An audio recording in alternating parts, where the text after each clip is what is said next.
O Schiller ele vai se interessar mais profundamente pela filosofia e vai escrever alguns tratados no começo da década de 1790.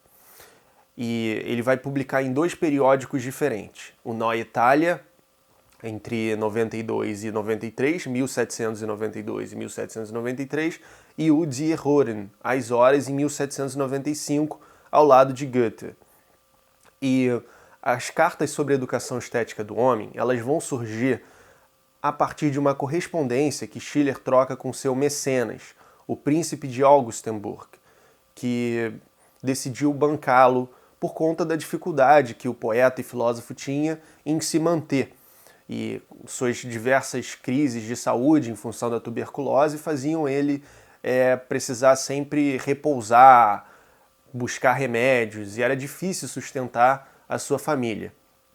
Então, quando ele recebe essa ajuda do príncipe dinamarquês, ele fica muito contente, até escreve, né, que agora finalmente eu tenho ócio para trabalhar para a eternidade.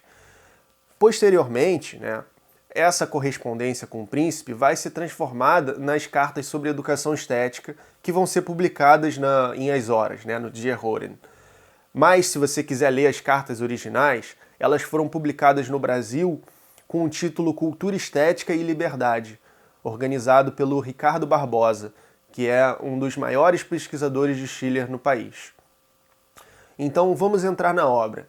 Ele tem 3 partes que a gente pode dividir. A primeira parte, que vai da carta 1 a 9, foi... Aliás, essas partes elas foram publicadas separadas, exatamente assim, em diferentes edições do periódico, né? Então, primeiro se publicou as cartas de 1 a 9, depois as cartas de 10 a 16, depois de 17 a 27. As cartas de 1 a 9, elas têm um esforço de contextualização, de diagnóstico da modernidade. E, nesse sentido, Schiller é um dos primeiros a fazer uma crítica estética da modernidade. Na visão de Schiller, o ser humano ele é um ser de natureza mista. É tanto sensível quanto racional. E no apogeu da civilização, que foi a Grécia Antiga, para Schiller, para Winckelmann, para vários outros pensadores, essas instâncias elas viviam harmonizadas, né? O ser humano era ingênuo, ele estava em harmonia com a natureza. E não houve uma separação entre sentimento e conhecimento, entre sensibilidade e razão, como ocorre na modernidade. Houve uma fragmentação do ser humano e o ser humano ele ficou muito puxado para um lado ou para o outro. Na visão do Schiller, tanto a Revolução Francesa quanto o Iluminismo fracassaram por privilegiarem uma das esferas em detrimento da outra. Ele vai criticar, por exemplo, a ética do dever de Immanuel Kant, né, que trata o bem-agir como se fosse um dever, uma obrigação, como uma ética quase que ascética, né, uma coisa rígida que desconsidera a sensibilidade. De acordo com Schiller, como ele já defende em Sobre Graça e Dignidade, um importante ensaio do Neue Itália, da primeira fase, digamos assim, o ser humano ele tem que obedecer com alegria à sua razão, não só obedecer à sua razão, né? E é isso que ele chama de graça, é quando você consegue expressar a eticidade espontaneamente no tempo, né? Porque nós somos criaturas temporais, né? Nós temos a razão do mundo inteligível, digamos assim, mas temos também a sensação, somos presos aqui aos fenômenos, à temporalidade, ao padecimento, né, digamos assim. Então, eu acho que a gente já pode entrar trazendo umas citações da obra.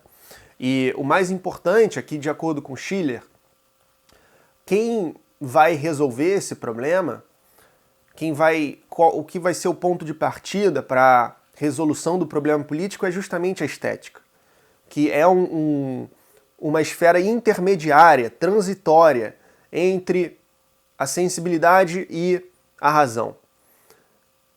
E isso já é uma coisa que a gente encontra na estética de Kant, por exemplo. A faculdade de julgar é intermediária. A estética faz a ligação entre esses dois lados do ser humano que são opostos, não tem meio termo entre eles. Como que a estética faz isso é um mistério.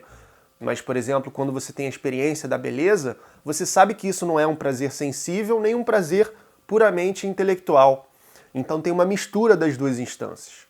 E ele vai ver na estética o potencial de redimir a humanidade e de levar para uma reintegração dessas esferas que se separaram. Né? E ele vai até dizer, ainda melhor do que os gregos, porque ele vai dizer que essa ferida na humanidade foi uma ferida necessária.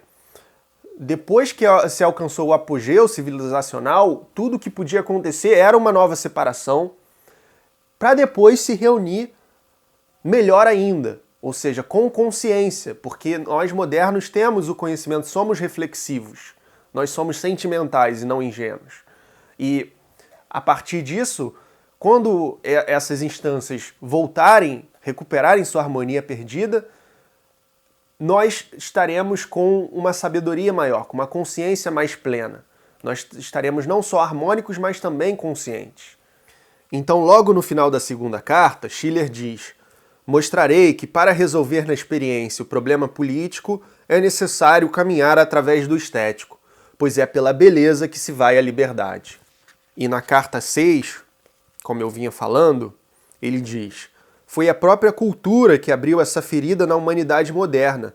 Tão logo a experiência ampliada e o pensamento mais preciso tomaram necessária uma separação mais nítida das ciências, assim como, por outro lado, o mecanismo mais intrincado dos estados tomou necessária uma delimitação mais rigorosa dos estamentos e dos negócios, rompeu-se a unidade interior da natureza humana e uma luta funesta separou as suas forças harmoniosas. O entendimento intuitivo e o especulativo dividiram-se com intenções belicosas em campos opostos, cujos limites passaram a vigiar com desconfiança e ciúme, e com a esfera a qual limitou sua atuação, cada um deu a si mesmo um senhor que não raro termina por oprimir as demais potencialidades. Na carta 9 ele diz: toda melhoria política deve partir do enobrecimento do caráter, mas como o caráter pode enobrecer-se sob a influência de uma constituição bárbara? Para esse fim seria preciso encontrar um instrumento que o Estado não fornece e abrir as fontes que se conservem limpas e puras apesar de toda a corrupção política. Cheguei ao ponto a que se dirigiam todas as minhas considerações precedentes. Este instrumento são as belas artes. Estas fontes nascem em seus modelos imortais.